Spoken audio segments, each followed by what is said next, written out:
சாய்ராம் வணக்கம். சிரடி சாய்பாபா உடைய மிராக்கல் வணக்கம். இப்போ ஒரு முக்கியமான விஷயத்தை பத்தி உங்ககிட்ட நான் ஷேர் பண்ண போறேன். பாபா செஞ்ச ஒரு பெரிய மிராக்கல், இறை சக்தியின் அபாரமான அற்புதமான செயல் அப்படின்னு தான் சொல்லணும். அதை பத்தி உங்களுக்கு நான் ஷேர் பண்ணிக்க போறேன். என்ன அப்படின்னு பார்த்தா, கொஞ்ச நாளுக்கு முன்னாடி எனக்கு ஒரு கட்டி இருந்தது. அது ட்ரீட்மெண்ட் மூலயமா, மாத்திரை மருந்துகள் மூலயமா சரி பண்ணலாமான்னு சொல்லி டாக்டர்கிட்ட கேட்டேன்.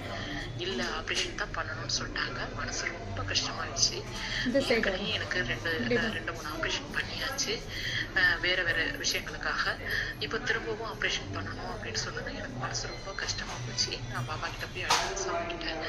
அழும்போது எனக்கு இந்த ஆப்ரேஷன் வேண்டாம், எனக்கு நீ இவ்வளோ கஷ்டம் அப்படின்னு சொல்லிட்டு ரொம்ப கஷ்டமா இருந்துச்சு. நான் ஃபீல் பண்ணேன். ஓகேவா? அதுக்கப்புறம் சரி, எனக்கு முன்னாடி குழந்தை ரெண்டு பாப்பா இருக்கு. அது பிறந்தபோது ஆப்ரேஷன் பண்ணாங்க இல்லையா, அந்த டாக்டர்கிட்ட போய் கன்சல்ட் பண்ணேன் இது சம்பந்தமா. அவங்களும் சொல்லிட்டாங்க, இல்லை இதுக்கு சர்ஜரி தான் பண்ணி ஆகணும் அப்படின்னு சொல்லிட்டாங்க. உடம்புல ரத்தம் கொஞ்சம் கம்மியா இருந்துச்சு.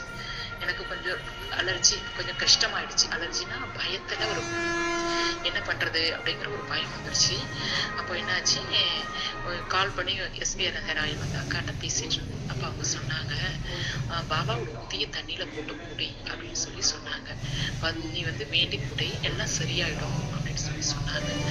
சரின்னு சொல்லிட்டு அப்புறம் இன்னொருத்தவங்க பாபா, நான் பாபா ரொம்ப பிடிக்கும். பாபா டிவோட்டிஸ் கிட்ட பேசுவேன். பாபா கோயில் சம்மந்தப்பட்டவங்கள்ட்ட நான் பேசுறது உண்டு. அப்போ ஒரு அக்கா ஒருத்தவங்க இருக்காங்க, நீரஜான்னு சொல்லி. அவங்களும் சொன்னாங்க என்னன்னா, பாபா ஊதிய பூசிக்கோங்க, தண்ணியில போட்டு போட்டீங்க, ஓம் சித்தநாத சிவஜோதியை போற்றி அப்படின்னு ஒரு மந்திரம் இருக்கு, அதையும் சொல்லி 11 நாள் விளக்கேற்றி வச்சு 108 முறை சொல்லுங்க அப்படின்னு சொல்லி. ஓகேவா? பாபாவே இது எனக்கு தெரியப்படுத்துற மாதிரி எனக்கு தோணுச்சு.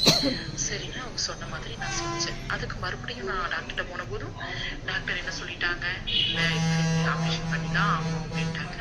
ரொம்ப வருத்தமா இருந்தது. இருந்தாலும் இறைவன் விட்ட வழி இதுதான் அப்படின்னு சொல்லிட்டு நான் ரெடி பண்ணிட்டு பொங்கலுக்கு பொங்கல்லேருந்து பொங்கல் கழிக்கட்டும், போய் ஆப்ரேஷன் பண்ணிக்கலாம் அப்படின்னு சொல்லிட்டு 2 நாள் கழிச்சு ஹாஸ்பிட்டலுக்கு போனேன். சின்ன ஒரு செக்கப் பண்ணாங்க. பண்ணிட்டு டாக்டர் உள்ள போய் டாக்டர் என்ன சொல்லிட்டாங்க, செக் பண்ணி பார்த்துட்டு கட்டி சின்னதாயிடுச்சு, ஆப்ரேஷன் பண்ண வேண்டாம் அப்படின்னு சொல்லி திருப்பி எங்களை அனுப்பிட்டாங்க.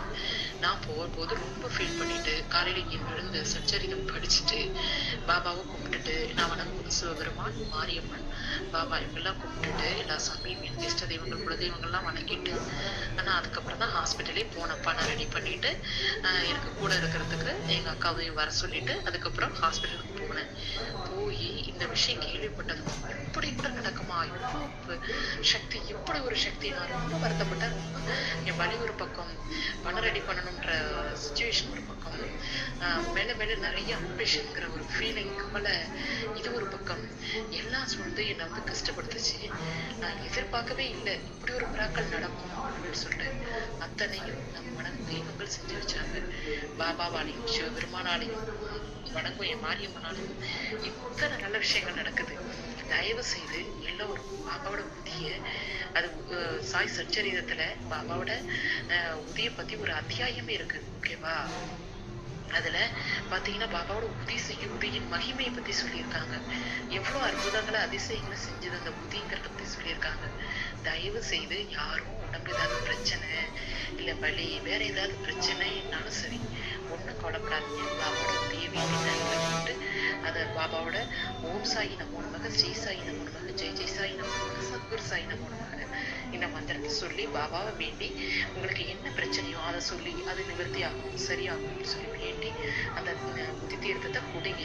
உங்க லைஃபே மாறும், நல்லது நடக்கும். ஓம் சாய்ராம், ஜெய் சாய்ராம். சாய்ராம், நன்றி, வணக்கம். பாருங்க, பாபா அதான் சொல்லுவேன்ல, சைலண்ட்டாக உட்காந்துருப்பார், ஒன்றுமே தெரியாத ஒரு மாதிரி.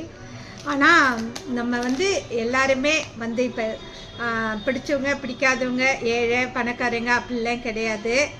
அப்பா கிட்ட நம்ம ஃபுல்லாக சரண்டர் அடைஞ்சால் போதும். ஃபுல் அண்ட் ஃபுல்லு நம்மளை எல்லாமே பார்த்துக்குவார். நம்மளை மட்டுமா அப்படின்னு கேட்டிங்கன்னா, நம்மளுடைய ஃப்ரெண்டுங்க, நம்மளுடைய சொந்தம் பந்தம், அவங்கள எல்லாருமே பார்த்துக்குவார். மெயினாக இப்போ மலேசியாவில் ஒரு சாருக்கு ரொம்ப உடம்பு சரியில்லாமல் இருக்குது. அவருக்காகவும் நான் பாபா கிட்டே வேண்டிக்கிட்டேன். சார் நீங்கள் இந்த வீடியோ பார்ப்பீங்களா என்னன்றது எனக்கு தெரியல, ஆனால் கண்டிப்பாக என்னுடைய சிரடி சாய்பாபா உங்களை நல்லபடியாக குணப்படுத்துவார். ஏன்னா இப்போ நான் கொஞ்ச நாளாக பார்த்துட்டு வரேன் உங்களுக்கு உடம்பு சரியில்லைன்றத. கண்டிப்பாக நீங்கள் அன்றைக்கி நீங்கள் வீடியோவில் போட்ட அன்னையிலேருந்தே உங்கள் போஸ்டெல்லாம் பார்த்ததுலேருந்தே நான் பாபா கிட்டே வேண்டிக்கிட்டு தான் இருக்கேன். உங்களுக்கு பூர்ணமாக குணமாயிடணுன்னு கண்டிப்பாக பாபா உங்களுக்கு குணப்படுத்துவார். நம்பிக்கையோடு சிரடி சாய்பாபாவை கும்பிடுங்க. மெயின் இது பாபாவை பற்றி பேசுகிறேன்னா ஒரு விளம்பரத்துக்குன்றது கிடையாது. எங்களுக்கு கிடைக்கிற நன்மைகள், எங்களுக்கு நடத்துகிற அற்புதங்கள், அதை தான் உங்களுக்கு நான் சொல்கிறேன். கண்டிப்பாக ஒவ்வொருத்தரும் நம்பிக்கையோடு சிரடி சாய்பாபாவை கும்பிடுங்கன்னு கேட்டுட்டு இந்த வீடியோ முடிச்சுக்கிறேன். நன்றி, வணக்கம், ஓம் சாய்ராம், ஜெய் சாய்ராம். லைக் பண்ணுங்கள், ஷேர் பண்ணுங்கள், சப்ஸ்கிரைப் பண்ணுங்கள். அப்பாவுடைய பாதத்தை கெட்டியாக பிடிச்சிக்கிங்க. அவரும் உங்களுக்கு நன்மை செய்ய காத்துக்கிட்டு இருக்காரு. எல்லாருக்குமே நன்மை கொடுக்க மட்டும் வந்த மகான் அவர் குரு அப்படின்னு சொல்லிட்டு இந்த வீடியோ முடிச்சுக்கிறேன்.